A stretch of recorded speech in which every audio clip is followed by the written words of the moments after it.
Meditation cell 2nd January 1914 1914 2nd January মা বলছেন, this marvelous silence manifests thee despite the mad human agitation, the immutable and constant silence, so living in all things that one has but to listen to hear it. In contrast with all that is futile noise, vain agitation, useless dispersion of energies, let it flower in our being as a source of light and peace. May its power radiate over all in beneficent streams. Thou art the savor of all life and the reason for all activity, the goal of our thoughts. মা নীরবতাকে খুব সুনির্দিষ্টভাবে তুলে ধরছেন। বলছেন, এই যে আশ্চর্য নীরবতা, তা যেন ভগবানকেই পরিপ্রকাশিত করছে, ম্যানিফেস্টস দি, তোমাকেই পরিপ্রকাশিত করছে। মার্ভেলাস সাইলেন্স, আশ্চর্য নীরবতা। কেন মার্ভেলাস বললেন সেটা পরেই বলছেন। Despite the mad human agitation, অর্থাৎ এই যে নীরবতা, তার মানে এই নয় যে সবাই চুপ করে আছে, কেউ কথা বলছে না। মানুষ তার কোলাহল মুখরতার ভেতর দিয়েই চলেছে, কিন্তু তবুও সে সকল কিছুকে অতিক্রম করে একটা নীরবতা যেন পরিব্যাপ্ত হয়ে আছে। অর্থাৎ আমরা যখন শব্দকে শুনি, যখন আমাদের কাছে শব্দ এসে পৌঁছয়, তখন সেই শব্দকে আমাদের কাছে উপযুক্তভাবে বিশ্বস্ত করে তোলার জন্যে একটা নীরবতার প্রেক্ষাপট দরকার হয়। অর্থাৎ নীরবতার প্রেক্ষাপটেই একমাত্র আমরা শব্দকে চিনতে পারি। সুতরাং শব্দ বা এজিটেশন, সেটি আসলে যেন নীরবতা থেকেই তার সৃষ্টি হয়েছে। তো মা এখানে বলতে চাইছেন চেতনার সেই স্তরের কথা, যা ওই যে শব্দ এবং নৈঃশব্দ, এই দুই ভাগকে অতিক্রম করে শুধুমাত্র নৈঃশব্দের সঙ্গেই যুক্ত থাকে, সেই কথাটি বলছেন। Despite the mad human agitation, চারিদিকে হয়তো প্রবল কোলাহল, মানসিক কোলাহল, মানুষই বিভিন্ন কাজের যে ভীষণ একটা শব্দ সেইটা উঠছে, কিন্তু তার মধ্যেও যে নীরবতা রয়েছে, সেই তার ভেতর দিয়ে ভগবানের পরিপ্রকাশ। দি ইমিউটেবল অ্যান্ড কনস্ট্যান্ট সাইলেন্স, এই বাইরের এজিটেশনের ভেতরে অপরিবর্তনীয় এবং নিরবচ্ছিন্ন নীরবতা। অর্থাৎ যতই বাইরে চেঁচামেচি হোক না কেন, ভেতরে যেন একটি নিরবচ্ছিন্ন নীরবতা একেবারে চিরস্থায়ী হয়ে রয়েছে। So living in all things that one has but to listen to hear it. অর্থাৎ এতই জীবন্ত এই নীরবতা যে প্রত্যেককে এই নীরবতাতে পৌঁছতেই হবে। এদিকে বলছেন সাইলেন্স, এদিকে বলছেন টু লিসন টু হিয়ার। অর্থাৎ আমরা যেহেতু এমনকি শব্দের অনুভূতি ছাড়া নীরবতাকে গ্রহণ করতে পারি না, সেই জন্য মা আমাদের বোঝানোর জন্য যেন বলছেন যে আমাদের প্রত্যেককেই কোনো না কোনো সময় এই নীরবতার সঙ্গে যুক্ত হতেই হবে। যতই আমাদের মধ্যে এজিটেশন থাক, যতই আমাদের মধ্যে কোলাহল মুখরতা থাক, যেহেতু আমাদের ভেতরে একটা অখণ্ড নিরবচ্ছিন্ন জীবন্ত নীরবতা রয়েছে, আমাদের সেখানে পৌঁছতেই হবে। বলছেন, in contrast with all that is futile noise, যখন আমরা সেখানে পৌঁছবো, তখন আমাদের মনে হবে যে বাইরের এই যে কোলাহল, এ যেন অর্থহীন, ফিউটাইল। ভেতরকার নীরবতাটাই যেন আসল। vain agitation, useless dispersion of energies। এই যে বাইরের কোলাহল মুখরতা তাকে তিনটি বৈশিষ্ট্যের চিহ্নিত করছেন। প্রথমে বললেন ফিউটাইল নয়েজ অর্থাৎ অর্থহীন শব্দ, ভেইন অ্যাজিটেশন অর্থাৎ একেবারেই ব্যর্থ হয়ে যায় এইরকম একটা অ্যাজিটেশন, আমাদের ভেতরকার একটা যেন সক্রিয় একটা প্রতিরোধ প্রতিবাদ সেইটি। আর ইউজলেস ডিসপারশন অফ এনার্জিজ, এর ভেতর দিয়ে একেবারেই শক্তির অপচয় ঘটে। অর্থাৎ এই যে বাইরের দিক থেকে আমরা কোলাহলের ভেতর দিয়ে যাকে পেতে চাইছি সেটি নীরবতার মধ্যে অলরেডি আমাদের ভেতরে রয়েছে। সুতরাং একে অতিক্রম করে আমরা যদি নীরবতায় পৌঁছই তাহলেই আমরা তাকে পাবো। যতই বাইরে আমরা চিৎকার করি তাতে শুধুমাত্র অর্থহীন কিছু শক্তির অপব্যয় হবে, আর কিছু হবে না। তারপর বলছেন let it flower in our being as a source of light and piece. আমাদের ভেতরে যেন এই নীরবতা বিকশিত হয় আলোক এবং শান্তির উৎস হিসেবে।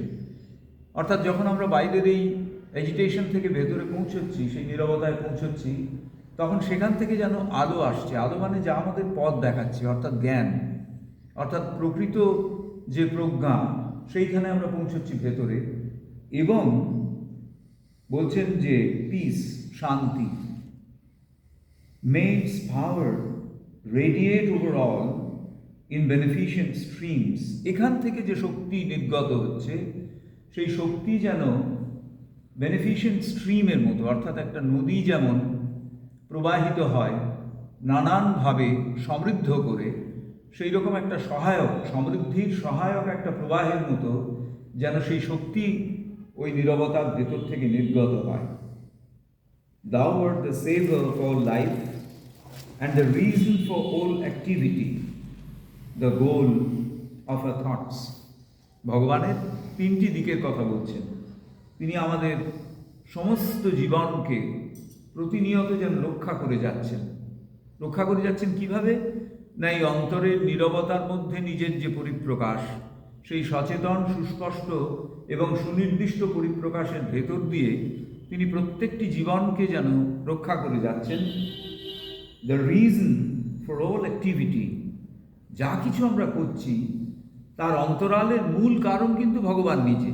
বাইরের দিক থেকে আমরা তাকে বুঝতে পারছি না, দেখতে পাচ্ছি না বলে আমাদের কাজের উদ্দেশ্যকে ভিন্ন বা ভগবানের অভিমুখী নয় বলে হয়তো আমরা ভেবে নিতে পারি, কিন্তু আসলে সবই তার দিকেই যাচ্ছে। The goal of our thoughts, আমাদের সকল চিন্তার মূল লক্ষ্য হচ্ছেন তিনি। যদিও আমরা যখন বাইরের দিকের ওই কোলাহলের সঙ্গে যুক্ত হয়ে কর্মপ্রণোদনার ভেতর দিয়ে যাই, তখন তার এই যে তিনটি দিক, সমগ্র জীবনের রক্ষাকর্তা তিনি, সমস্ত কাজকর্মের মূল কারণ তিনি, এবং আমাদের সকল চিন্তার যে অভিমুখ সেটিও তিনি, এটি আমরা ভুলে যাই। তাই বলছেন thou art the savor of life, এইটি যেন, এই বোধ যেন আমাদের ভেতরে জাগ্রত হয়। অর্থাৎ আমাদের প্রত্যেকের ভেতরে, প্রতিটি সৃষ্ট অস্তিত্বের মধ্যে নীরবতার ভেতর দিয়ে ভগবানের পরিপ্রকাশ রয়েছে। আমরা যেহেতু বাইরে নিরন্তর কোলাহলের সঙ্গে যুক্ত, সেই জন্যে অন্তরের নীরবতাতে আমরা পৌঁছই না। মাতাই চাইছেন যাতে আমরা অন্তরের নীরবতার অভিমুখী হই, এবং সেখানে পৌঁছলে তখন আমাদের ভেতরকার যে সত্যি সত্যি ভগবানের অধিষ্ঠান, তার সঙ্গে আমরা যুক্ত হতে পারবো, এবং সেখানকার শক্তি এবং শান্তি আমাদের জীবনকে একেবারে সুনির্দিষ্ট অভিমুখীনতার দিকে নিয়ে এগোবে। এটা কিভাবে যেতে বলছেন? ধ্যানের মাধ্যমে? এক একজনের ক্ষেত্রে এক এক রকম। ধ্যান তো বটেই। ধ্যান মানে হচ্ছে কি, আমাদের ভেতরকার একাগ্রতা। অর্থাৎ মায়ে তো একটা সত্যের কথা বললেন, আমাদের প্রত্যেকের অন্তরে সত্য রয়েছে। নীরবতার মধ্যে দিয়ে যে সত্যের পরিপ্রকাশ, সেই সত্য আমাদের অন্তরে রয়েছে। তো এখানে যেতে গেলে প্রথম ধাপ যেটা, সেটা হচ্ছে এটা আমাদের বিশ্বাস করতে হবে। আমরা যদি প্রথমেই সন্দেহ করতে থাকি যে সত্যি নীরবতা আছে কি, সত্য আছে কি, তাহলে প্রথম উপায়, মানে প্রথম যে জায়গাটা, সেটা হচ্ছে আমাদের এই বিশ্বাসের উপর নির্ভর করতে হবে যে হ্যাঁ, ভেতরে নীরবতা রয়েছে। সংশয়হীন হতে হবে। হ্যাঁ, সংশয়হীন হয়ে পদক্ষেপ করতে হবে। যে কোনো প্রযত্নের ক্ষেত্রে সংশয়হীনতা একেবারে প্রাথমিক অপরিহার্যতা। কারণ যিনি বিজ্ঞানী তিনিও কোনো একটি নির্দিষ্ট লক্ষ্যকে তার পরীক্ষা নিরীক্ষার অভিমুখ হিসেবে নির্ধারিত করেন। সেই রকম যিনি কোনো একটি বিশেষ দার্শনিক তত্ত্বে পৌঁছতে চাইছেন, সেই তত্ত্বের একটা চেহারা তার কাছে প্রথমে থাকে। সেরকম আমরা যখন অধ্যাত্ম পথে এগোচ্ছি, তখন সেই অধ্যাত্ম পথের লক্ষ্য বা অভিমুখ সেইটির ওপরে আমাদের একটা বিশ্বাস রাখতে হবে। দ্বিতীয় হচ্ছে, যখনই বিশ্বাসটা উপরে নির্ভর করে পথে নামছি, তখনই ওই পথের নিয়মগুলো ক্রমশ আমাদের কাছে পরিষ্কার হবে। অর্থাৎ যেহেতু আমি অন্তরের নীরবতার দিকে যাব, তার মানে প্রথমেই আমরা যে জায়গাটাতে ধাক্কা খাবো সেটা হচ্ছে বাইরের এই কোলাহল মুখরতা। সেইটি আমাদের কাছে প্রথম বাধা হয়ে দাঁড়াবে যে কোথায় নীরবতা। এমনকি আমি যখন ভাবছি, তখনও তো আমি একটা নির্দিষ্ট রূপ দিয়ে তাকে ভাবছি। মায়ের 1951 সালে সম্ভবত 5 ফেব্রুয়ারির একটা কনভারসেশনে মা বলছেন যে মানুষ অন্তরে অধ্যাত্মের অভিজ্ঞতা লাভ করে, কিন্তু সেই অভিজ্ঞতাটা ঠিক যেভাবে সে বর্ণনা করে সেভাবে তার কাছে যে আসে তা নয়। কারণ হয়তো একটা হঠাৎ আলোর চমকের মতো তার কাছে অধ্যাত্ম অভিজ্ঞতা এলো, হয়তো একটা সুন্দর সুরের মতো, এবং এসে সেটা যে একটা খুব নিটোল একটা শুরু থেকে শেষ পর্যন্ত সুনির্দিষ্টতা নিয়ে এলো তা কিন্তু নয়। কিন্তু মানুষ যেহেতু মন নিয়ে বাঁচে, তাই যখন সে সেটাকে ভাবতে যায়, তখনই সে ফাঁকগুলোকে, মাই কথাটা বলেছেন, গ্যাপগুলোকে যেন ফিল আপ করে দেয় না। অর্থাৎ তার অভিজ্ঞতার যে এক একটা ঝলক এসেছে, তার মাঝখানের যে ফাঁকগুলো, সেগুলোকে ভর্তি করতে থাকে। এই যে ভর্তি করা, এটাই হচ্ছে কোলাহল। তো এইটা প্রথম অতিক্রম করা, এটা পথে নামলেই বোঝা যায়। যখনই আমরা সচেতন থাকি, তখনই আমরা বুঝতে পারি যে, ওই জন্য মা বলেছেন যে never try to explain your spiritual experiences. Explain করতে গেলেই মুশকিল, তখনই মন একটা গল্প তৈরি করবে।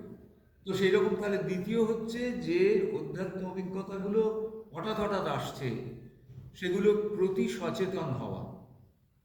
এবং থার্ড হচ্ছে, যেহেতু সেগুলো ওই ভেঙে আসছে আমাদের কাছে, ওই অন্তরের শক্তির ওপরে নির্ভর করা, যে সহায়তা করবে সেই বিক্ষিপ্ত বিষয়গুলোকে একটা সুনির্দিষ্টতায় নিয়ে আসা।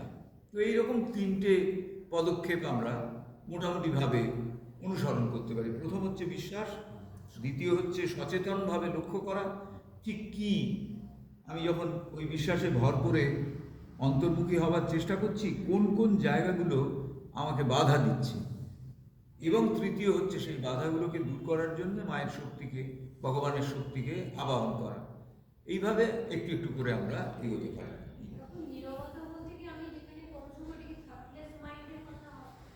হ্যাঁ, নীরবতা বলতে সাধারণত ওই কথা বলছি না শুধু এইটুকুই নয়, অর্থাৎ আমার ভেতরে কোনো এমন চিন্তা উঠছে না যেটা আমার তৈরি। হ্যাঁ, অর্থাৎ এমন কোনো স্পন্দন উঠছে না যেটা আমি তৈরি করেছি। ভেতর থেকে স্বতঃস্ফূর্তভাবে যে স্পন্দনটুকু আসছে, শুধু সেটাই তার উপরেই নির্ভর করা। যখনই সেটাকে গ্রহণ করবার জন্যে আমি আমার মতন করে ভাবতে শুরু করলাম, তখনই ওই কথাটা শুরু হলো। যেমন সূর্যের একটা আলো স্পর্শ করলো এই পৃথিবী, এটা হচ্ছে একটা সেলেশিয়াল ইভেন্ট, এটা হচ্ছে একটা নৈসর্গিক ঘটনা। এর সঙ্গে পার্থিবতার যোগ নেই, কারণ একেবারে একটা আমি পার্থিবতা বলতে বলছি আর্থলি, যদি আমরা ফিজিক্যাল টার্মেও বলি, যে এই পৃথিবী সংশ্লিষ্ট কোনো বিষয় তো এটা নয়। সূর্যের একটি আলো এসে পৃথিবীকে স্পর্শ করছে, কিন্তু যখনই আমরা এই ব্যাপারটা বুঝে নিতে চাইছি, তখনই আমাদের ভেতরে ওই আলোর প্রকৃতি, সেটা যে স্পর্শ করছে তার মানে আমি আসলে আলোটা দেখছি না আলোর দ্বারা আলোকিত বিষয়কে দেখছি, এই বোঝাগুলো আসতে শুরু করে। তখনই শুরু হয় ওই সাইলেন্সটা, তখনই ভেঙে যায়। কিন্তু যদি আমি শুধু ওইটুকুই দেখি যে ঘটনাটা ঘটছে, তার ভিতরে একটা সত্য আছে, সেই সত্যে একসময় আমি পৌঁছবো যদি আমি সাইলেন্সে থাকি। ওই ওই উদাহরণটি আমার খুব চমৎকার লাগে শ্রীরামকৃষ্ণদেবের, যেখানে বলছেন যে বান এসেছে, শ্রীরামকৃষ্ণদেব দেখতে গেছেন, তো বান দেখে শিশুর মতন উল্লসিত হয়ে উঠেছেন। ওই দেখো নৌকোখানা কেমন ঘুরে যাচ্ছে, ওটা বুঝি উল্টে গেল বা এইরকম প্রায় নাচানাচি করছেন। তারপর বান চলে গেছে। এবার মাস্টারমশাইকে বলছেন, মাস্টার আমাকে একটু বুঝিয়ে দাও তো যে কী করে এটা হচ্ছে। মাস্টারমশাই একটা কঞ্চি দিয়ে মাটির ওপরে আঁক কেটে কেটে বোঝাচ্ছেন, এই হচ্ছে চাঁদ, তার আকর্ষণ, ফুলে উঠছে জল। খানিকক্ষণ চুপচাপ থেকে শ্রীরামকৃষ্ণদেব বললেন, থামো থামো বাবু, মাথা মোমো হচ্ছে। তার কারণ হচ্ছে কি, উনি ওই যেটাকে বললেন সেলেশিয়াল ইভেন্ট, তার ভেতরকার সত্যের সঙ্গে একাত্ম হয়ে গেছেন বলেই তার ভেতরে ওই দিব্য আনন্দের পরিপ্রকাশ ঘটেছে। এইবারে যেটা হচ্ছে সেটা হচ্ছে কোলাহল, অর্থাৎ তাকে আমাদের মতন করে বুঝে নেওয়ার একটা চেষ্টা, যার ভেতরে মিথ্যা নিষেধ আছে। সেই জন্যে ওইটাকে বোঝানোর জন্যে যেন শ্রীরামকৃষ্ণদেব বলছেন যে থামো থামো বাবু, মাথা ভোমো করছে। আমি ঠিক বুঝতে পারছি না। তো এইটাই আর কি সাইলেন্স এবং কথার পার্থক্য। আচ্ছা, এবারে আমরা words of long ago, the supreme Discovery, এটাতে আমরা পড়ছিলাম। এখানেও অনেকটা ওই কথাই বলা হচ্ছে। বলছেন, it is by understanding himself, by learning to know himself, that he can make the supreme discovery and cry out in wonder, like the patriarch in the Bible, the house of God is here and I knew it not. অর্থাৎ মা একটা চূড়ান্ত পরম আবিষ্কারের কথা বলেছেন। সেই চূড়ান্ত এবং পরম আবিষ্কারটি কি না, আমার প্রথমেই বললেন যে সেটা হচ্ছে আমাদের ভেতরে যে সত্য, সেই সত্যের সঙ্গে যুক্ত হওয়া। প্রত্যেক অস্তিত্বের মধ্যে দিব্য সত্য রয়েছেন, সেই সত্যের সঙ্গে যুক্ত হওয়া, তাকে জানতে পারা, সেইটি হচ্ছে সুপ্রিম ডিসকভারি। কী করে এটা ঘটবে সেটা বলতে গিয়ে মা এই জায়গায় আসছে। মা বলছেন, when a man who seeks the divine attempts to reascend by degrees towards inaccessible, ধীরে ধীরে আবার তিনি যেন ভগবানের দিকে চলেছেন। রিএসেন্স, আবার তিনি উঠছেন। কেন নতুন করে উঠছেন না, তিনি ওখানে ছিলেন, সেখান থেকে এই পার্থিবতার ভেতরে এসেছেন, এসে আবার তার প্রকৃত স্বরূপ সম্পর্কে সচেতন হচ্ছেন। এই যে প্রকৃত স্বরূপ সম্পর্কে সচেতন হওয়া, এটা হচ্ছে সুপ্রিম ডিসকভারি। তাকে বলছেন বাই আন্ডারস্ট্যান্ডিং হিমসেলফ, অর্থাৎ নিজেকে বুঝতে পেরে। বলছেন সেই বাইবেলে যেরকম বলা আছে, the house of god is here and I knew it not, এখানেই ভগবানের বাস, আমি জানতাম না, সেই জন্য আমি নানান দিকে খুঁজে বেরিয়েছি। That is why we must express that Sublime thought, creatrix of the material worlds, and make known to all the word that fills the heavens and earth. I am in all things and all beings. বলছেন আমাদের সেই কথাটা প্রকাশ করতে হবে, উচ্চারণ করে বলতে হবে, অর্থাৎ আমাদের সেই কথাটা বুঝে নিতে হবে, সমগ্র সত্তা দিয়ে উপলব্ধি করতে হবে। সেটি কি না, আমি সব কিছুর ভেতরে, I am in all things and in all beings, বা প্রাণ রয়েছে, নিষ্প্রাণ, সব কিছুর ভেতরে আমি আছি। আমি মানে the truth within my existence, সেইটাই সর্বত্র রয়েছে। When all shall know this, the promised day of great transfiguration will be at hand.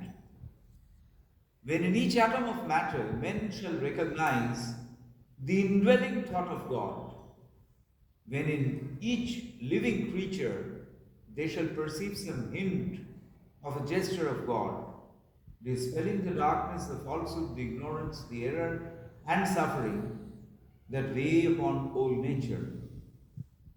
বলছেন যখন প্রত্যেকটি পরমাণুর ভেতরে, জড়ের প্রত্যেকটি পরমাণুর মধ্যেও এই সত্য জানা যাবে, এই সত্যের উপলব্ধি করা যাবে, তখনই ঘটে উঠবে সুপ্রিম ডিসকাভারি। তার আগে পর্যন্ত কি আছে না, অন্ধকার, মিথ্যা, অজ্ঞানতা, ভ্রান্তি এবং কষ্ট, এরা যেন মহাপ্রকৃতিকে একেবারে ভীষণভাবে চেপে রেখেছে। ফলে মহাপ্রকৃতি তার প্রকৃত স্বরূপটা জানতেই পারছে না।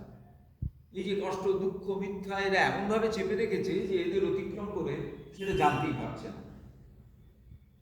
This indeed is the central thought epitomizing all others, the thought which should be ever present to our remembrance as a sun that illumines all life.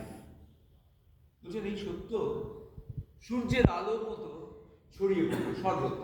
এইটিকে সূর্যের আলোর মতো যদি ছড়িয়ে পড়তে দেওয়া হয়, তবেই সেই সুপ্রিম ডিসকাভারি হবে। That is why I remind you of it today. For if we follow our path, bearing this thought in our hearts, like the rarest jewel, the most precious treasure, if we allow it to do its work of illumination and transfiguration within us, we shall know that it lives in the center of all beings and all things, and in it we shall feel the marvelous oneness of the universe. অর্থাৎ বলছেন আমাদের প্রত্যেকের হৃদয়ের ভেতরে সেই একেবারে অসম্ভব মূল্যবান রত্নের মতো এটি রয়েছে। কি রয়েছে না, ভগবানের অস্তিত্ব রয়েছে প্রত্যেকের হৃদয়ে সেই মূল্যবান রত্নের মতো। যত আমি এ বিষয়ে সচেতন হব, just becoming aware of the precious priceless existence of god within ourselves, আমাদের ভেতরকার সেই অমূল্য অস্তিত্ব সম্পর্কে যেই যত সচেতন হব, ততই আমার এই বোধটা ক্রমশ ছড়িয়ে পড়বে যে শুধু আমার ভেতর নয়, প্রত্যেকের মধ্যে এই অস্তিত্ব রয়েছে। কিভাবে ছড়িয়ে পড়বে? তার কারণ যখনই আমার ভেতরকার ওই দিব্য অস্তিত্বকে জানতে পারবো, তখন তিনিই জানিয়ে দেবেন যে এখানে এখানে এখানে এখানে আমার অধিষ্ঠান রয়েছে। যেমন যখনই আমি ওই একটা কোনো জলাশয়ের ভেতরে সূর্যের প্রতিফলন দেখি, তখনই বুঝে উঠতে পারি যে এটি সূর্যের প্রতিফলন। তখনই আমাদের বুঝে নিতে খুব একটা অসুবিধা হয় না যে সমস্ত জলাশয়ের প্রত্যেকের ভেতরে সেই একই সূর্য প্রতিফলিত হচ্ছেন।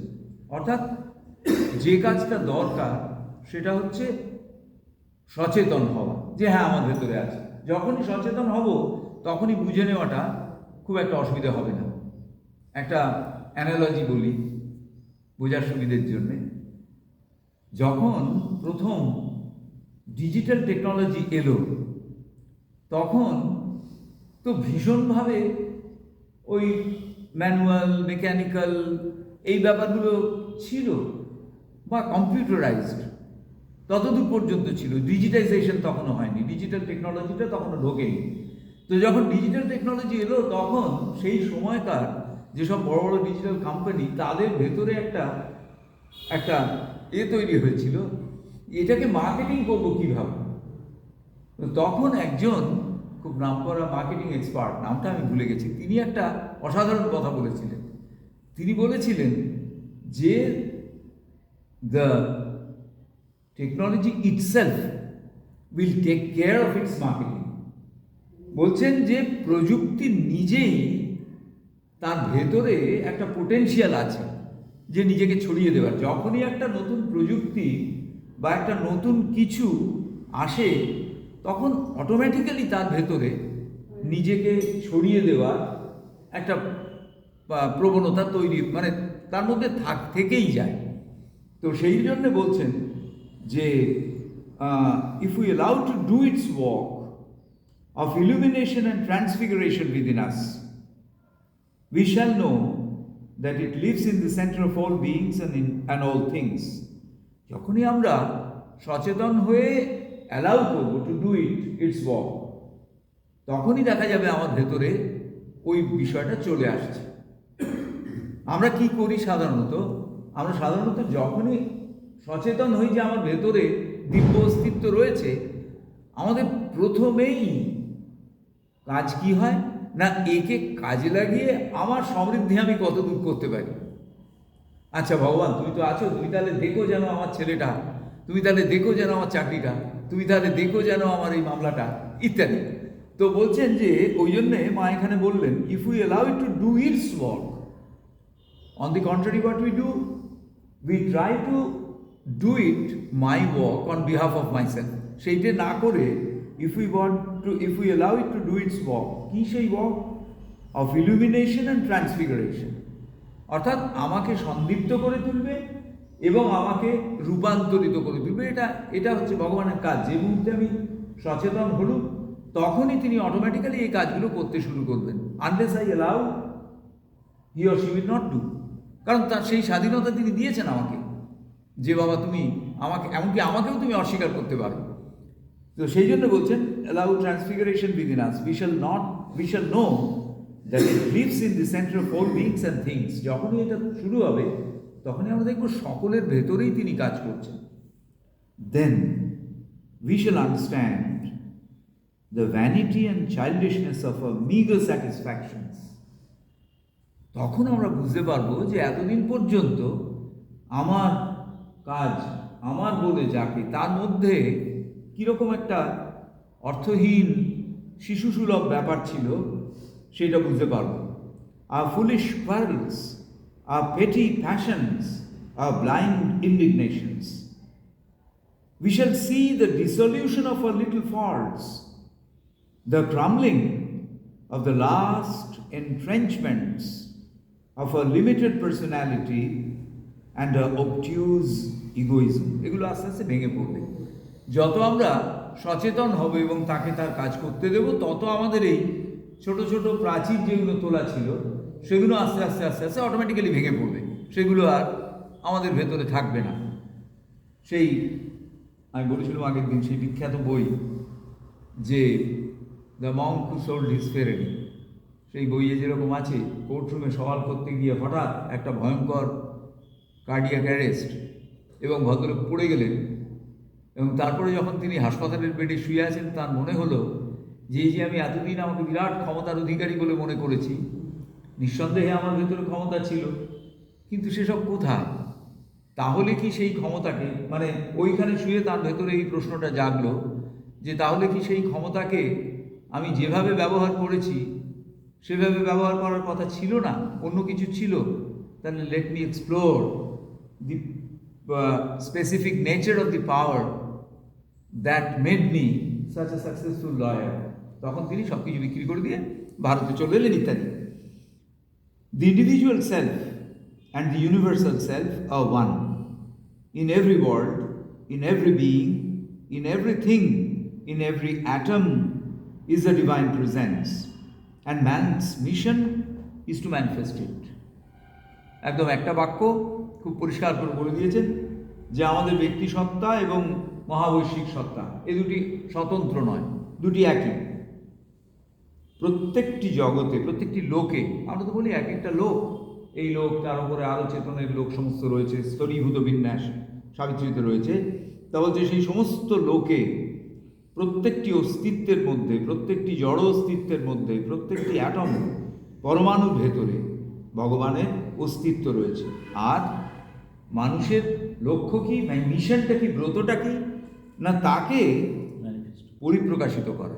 মিশন ইজ টু ম্যানিফেস্ট ইট, অর্থাৎ তাকে পরিপ্রকাশিত করা। প্রত্যেকটির ভেতরে যে ভগবানের অস্তিত্ব, তাকে পরিপ্রকাশিত করা। নানানভাবে চেষ্টা চলছে, বিভিন্ন সময়ে সেই চেষ্টা ব্যর্থও হচ্ছে, হয়তো এই কারণে, মানে ব্যর্থ হচ্ছে কেন, তার কারণ যতবারই আমরা একরকমভাবে ভাবছি, ভগবান দেখাচ্ছেন না আরও অন্যরকমভাবে ভাবা যায়, সেই জন্যে ওই ব্যর্থতার ব্যাপারটা চলে আসছে। In order to do that, he must become conscious of this divine presence within him. Some individuals must undergo a real apprenticeship in order to achieve this.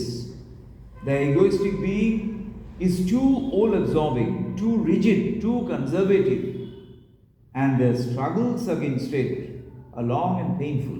যাদের ভেতরে অহংবোধ খুব জোরালো, তাদের সেই অহংবোধের সঙ্গে লড়াইও দীর্ঘস্থায়ী, তাদের কষ্ট বেশি, তাদের ওই দীর্ঘদিন ধরে এই লড়াই চালিয়ে যেতে হবে। কারণ at the end of the day one has to realize that there is something within us which is not I am considering myself to be, আমি যেরকম ভাবছি সেরকম নয় ভেতরে যিনি আছেন। কিন্তু সেটা যত বেশি বাইরের বিষয়টা নিয়ে আমরা যুক্ত থাকবো, তত সে জায়গায় পৌঁছতে আমাদের ঝামেলাটা বেশি হবে।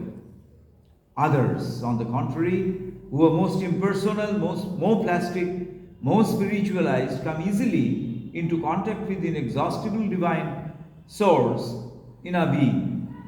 যারা অনেক বেশি নমনীয়, তাদের ক্ষেত্রে আরো সহজে আমরা বুঝতে পারবো। But let us not forget that they too should devote themselves daily, constantly, to a methodical effort of adaptation and transformation, so that nothing within them may ever again obscure the radiance of that pure light.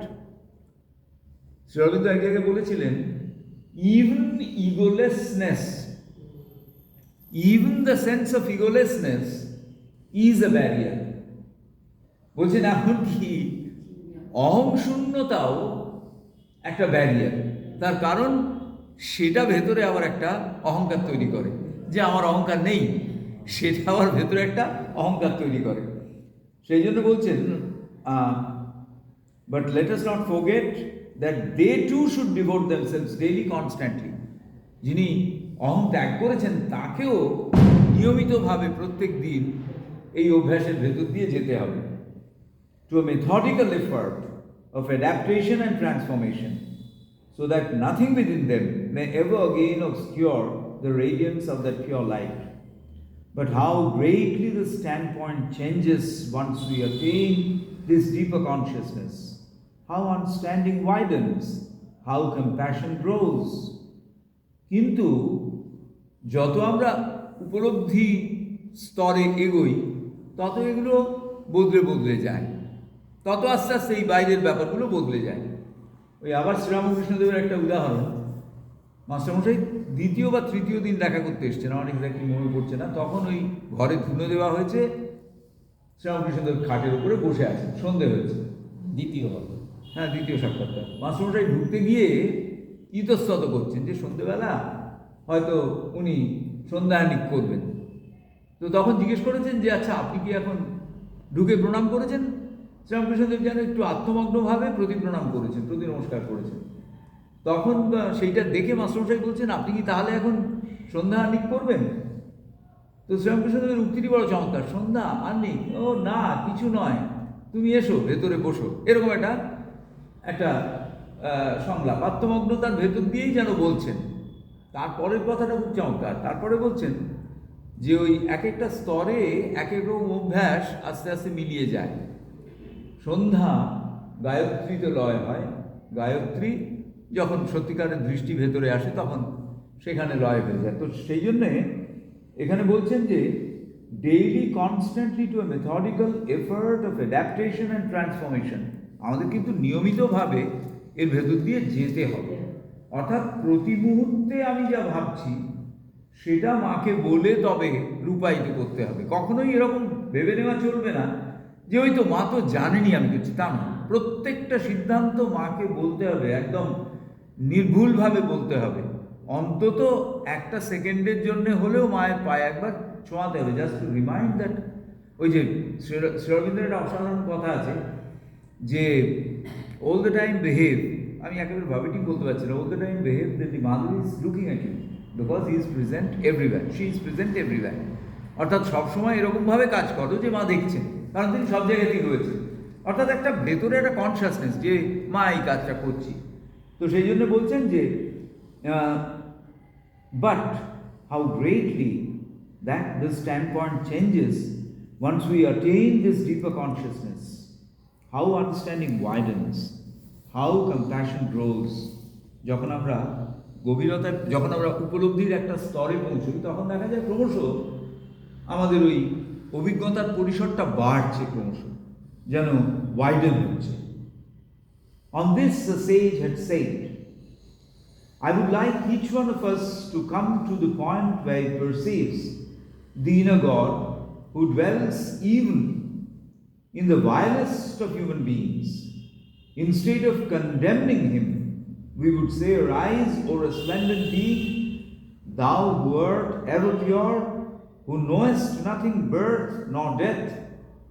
Arise, Almighty One, and manifest thy nature.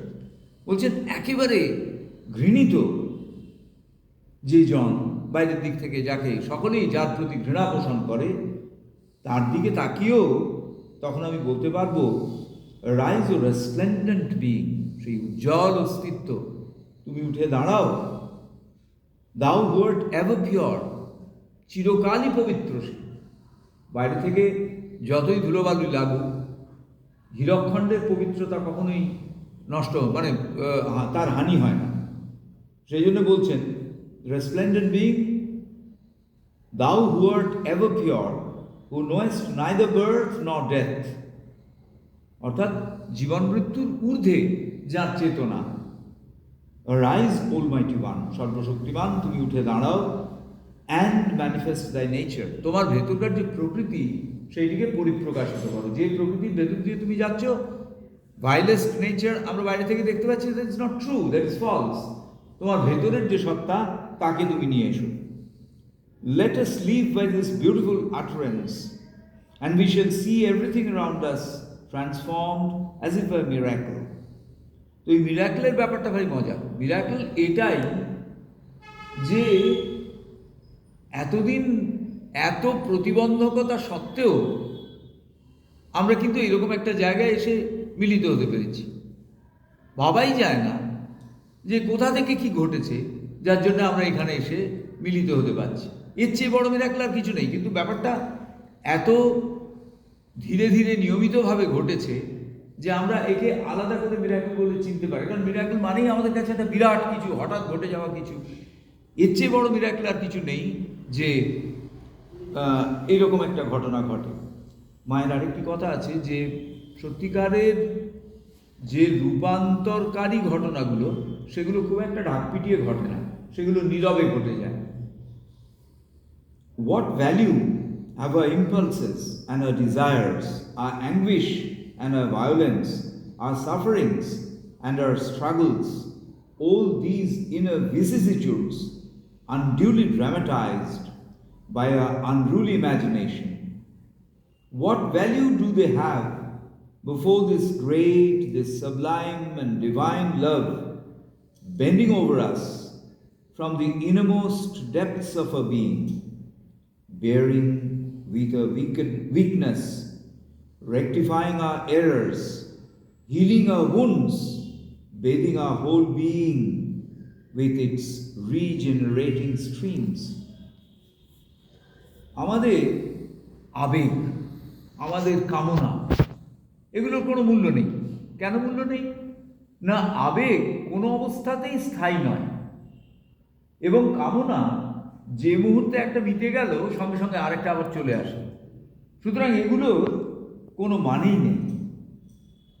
আমাদের anguish, ভেতরকার যে উদ্বেগ, violence, আমরা যে ভয়ঙ্কর হিংসা, আমাদের কষ্ট বেদনা, আমাদের সংগ্রাম, এগুলো all these inner vicissitudes, এগুলো আমাদের অন্তরের যে পরিবর্তন একটা থেকে আরেকটা আলাদা, যে তারই একটা যেন dramatisation through irregular unruly imagination, সেগুলো যেন নাটকীয়ভাবে আমরা অনেক বড় করে তুলেছি। সেই জন্য আমরা এই সমস্ত ব্যাপারগুলো দেখতে পাচ্ছি, ভায়োলেন্স, সাফারিং, স্ট্রাগল ইত্যাদি সব। বলছেন যে sublime and divine love bending over us from the innermost depths of our being. যখন আমরা অন্তরে যাব তখন আমরা দেখব আমাদের অস্তিত্বের গভীরতা থেকে ভগবানের প্রেম যেন নেমে আসছে আমাদের কাছে, একেবারে আমাদের কাছে নেমে এসছে। তার চেয়ে বড় মিরাকল আর কিছু নেই। লাস্ট এইটা পড়ে শেষ করি। For the inner Godhead never imposes itself. She neither demands nor threatens. কিছু জানো না, ভয়ও দেখায় না যে দেখ জোড়া পাঁটা না দিলে এটা হবে না, এইসব ভয়ও তার নেই, এইসব ভয় দেখানো তার নেই। She offers and gives herself. মায়ের কাজ হচ্ছে কি, দিয়ে দিচ্ছেন, নাও তুমি আমাকে নাও, আমি এই এসেছি দেওয়ার জন্য। Conceals and forgets herself in the heart of all beings and things. তিনি সমস্ত অস্তিত্ব সব কিছু একেবারে অন্তর্গহনে গিয়ে যেন নিজেকেই ভুলে গেছেন। কারণ ভুলে না গেলে তিনি তো বলতেন যে এই দেখো আমি এখানে আছি, কিন্তু সেখানে গিয়ে তিনি নিজেকে ভুলে গেছেন। She never accuses, she neither judges, nor causes, nor condemns. কিচ্ছু নেই ভগবান, যা খুশি আমরা করে বেড়াচ্ছি। ভগবান কখনো বারণ করেন না, কোনো কারণ দেখান না, কিচ্ছু না, বলেন না যে না এটা ঠিক করছো না, but works unceasingly to perfect without constraint, to mend without reproach, to encourage without impatience, to enrich each one with all the wealth he can receive. She is the mother whose love bears fruit and nourishes, guards and protects, counsels and consoles. Because she understands everything, she can endure everything, excuse and pardon everything, hope and prepare for everything, bearing everything within herself. She owns nothing that does not belong to all. And because she reigns over all, she is the servant of all. That is why all, great and small, who want to be kings with her and gods in her, become like her, not despots, but servitors among their brethren. অসাধারণ এই বাক্যটি বলছেন, তিনি সমস্তটাই দিয়ে দেন তার। কি চমৎকার এইখানটা, যেখানে বলছেন যে একেবারে নিরবচ্ছিন্নভাবে তিনি কাজ করছেন, আনসিজিংলি। কিসের জন্য, কোন লক্ষ্যে? টু পারফেক্ট, একজনকে সংশুদ্ধ করবেন। যখনই আমরা বলি যে পারফেক্ট, তখনই আমাদের মনে হয় ওরে বাবারে প্রচণ্ড বাধা, সেসব ঠেলে করতে হবে। বলছেন পারফেক্ট উইদাউট কনস্ট্রেইন্ট, অর্থাৎ পারফেকশন, সংশুদ্ধি নিয়ে আসেন কোনো রকম সংকটের ভেতর দিয়ে গিয়ে নয়, খুব স্বাভাবিকভাবেই তার ভেতরে সংশুদ্ধি নিয়ে আসছেন। কীভাবে না, যা সে করতে চায় সেই করতে করতে তার মধ্যে এক সময়ে ওই বোধটা জাগবে। সেই জন্যে আশ্রমে ওই আশ্রমিকদের ওপরে মায়ের যে কাজ, সেটা একেবারে পৃথিবীর অন্যান্য যে কোনো অধ্যাত্ম আশ্রমের থেকে সম্পূর্ণ আলাদা। যত রকম ভুল হোক, যত রকম ভ্রান্তি হোক, মায়ের কোনো রকম তাতে কিচ্ছু নেই। হ্যাঁ ঠিক আছে করেছে, let him or her realise what he or she have done. অতএব থাকলো তার নানান রকম বাইরের দিক থেকে আমরা যাকে ভ্রান্তি বলছি সেসবের ভেতর দিয়ে থাকলো। টু মেন্ড উইদাউট রিপ্রোচ, কোন রকম বকুনি টকুনি ছাড়া। টু এনকারেজ উইদাউট ইম্পেশেন্স, ধৈর্য হারিয়ে নয়। To enrich each one with all the wealth he can receive, অর্থাৎ যতটা সে চায়। মায়ের জায়গায় বলেছেন যে একজন মানুষ যখন কষ্ট পায় তখন একটা খুব কঠিন পরিস্থিতির ভেতর দিয়ে একজন চলছে, বলছেন তখন তার ভেতরে এই বিশ্বাসটা রাখতে হবে যে আমার যখন এই বাধাটা এসেছে, ভগবান কিন্তু এটা হিসেব করেই পাঠিয়েছেন, আমি ওটাকে অতিক্রম করতে পারবো, সেইটা বলেই বাধাটা দিয়েছেন। আমি এখন ভাবছি পারবো না, but it is not so. যদি আমার ভেতরে ওই বিশ্বাসটা থাকে মায়ের ওপরে যে মা যেহেতু আমাকে এই ভয়ঙ্কর পরিস্থিতিটা পাঠালেন একটা বাধা হিসেবে, তার মানে মা জানেন যে এটা আমি অতিক্রম করতে পারবো, সুতরাং মায়ের শক্তির সহায়তা যদি আমি নিই, আমি এটা পেরিয়ে যাব। সেই জন্য বলছেন যে with all the wealth he can receive, ওই সুযোগের ক্ষেত্রেও তাই, তিনি রিসিভ করতে পারবেন এমনটাই এত পর্যন্তই তাকে দেন। আর যা যা রিসিভ করতে পারবেন না, তার প্রতি তিনি যদি ভীষণ রকম লোভের বশে চলে যান, সেটা থাকবে না। মা ঠিক বুঝতে পারেন, বাবা ঠিক বুঝতে পারেন কোন জায়গাটাকে নিয়ে নিতে হবে। She is the mother whose love bear fruit and nourishes, মায়ের ভালোবাসা যা bears fruit, অর্থাৎ শেষ পর্যন্ত সাফল্যের দিকে নিয়ে যায় এবং এইভাবে পুষ্টি সাধন করে, ক্রমিক বিকাশের পথে সহায়তা করে। এই পর্যন্তই আজকে থাকে।